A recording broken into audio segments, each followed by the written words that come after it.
store. जूजो एक 10 साल का ज़हीन मगर शरारती बच्चा था।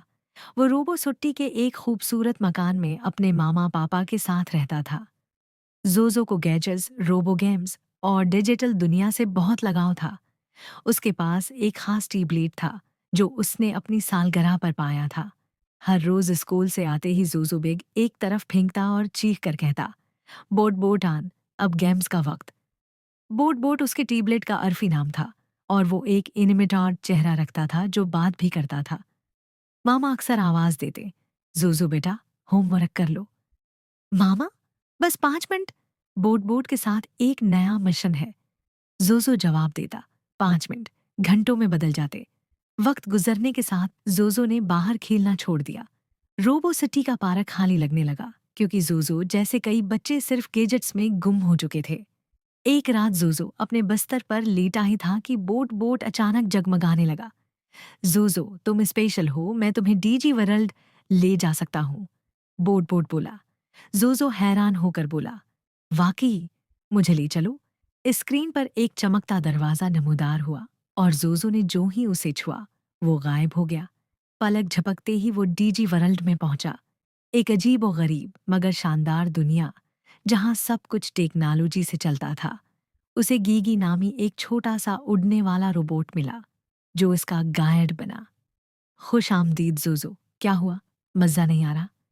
गीगी ने पूछा।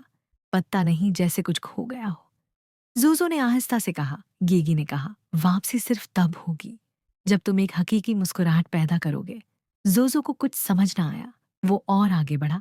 एक दिन उसे एक और बच्ची मिली जिसका नाम है था मौका। वो भी डीजी वर्ल्ड में खोई हुई थी। मौका, तुम यहाँ कैसे आए? जोजो ने पूछा। मैं भी दिन रात गेम्स में गुम रहती थी।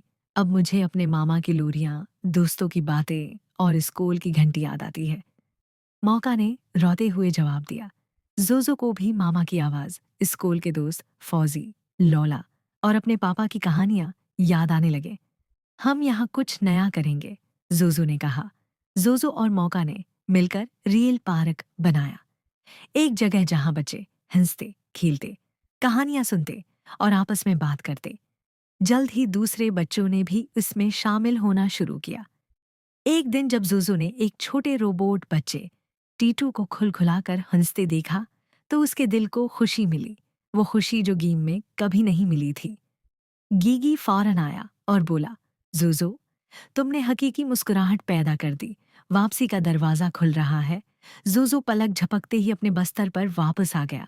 बोर्ड बोर्ड बंद था और बाहर चिड़ियां चहचहा रही थी। वो भागकर मामा के गले लग गया। मामा, मैं बदल गया हूँ। अब मैं सिर्फ खेलने का वक्त मुकर्रर करूंगा, स्कूल, दोस्त, सब चीजों को अहमियत दूंगा। मामा ने खुश होकर कहा, शाबाश मेरे जोजो। जोजो ने ट्यूबलाइट बंद किया, बाहर गया और अपने दोस्तों के साथ दोबारा पार्क में खेलना शुरू कर दिया।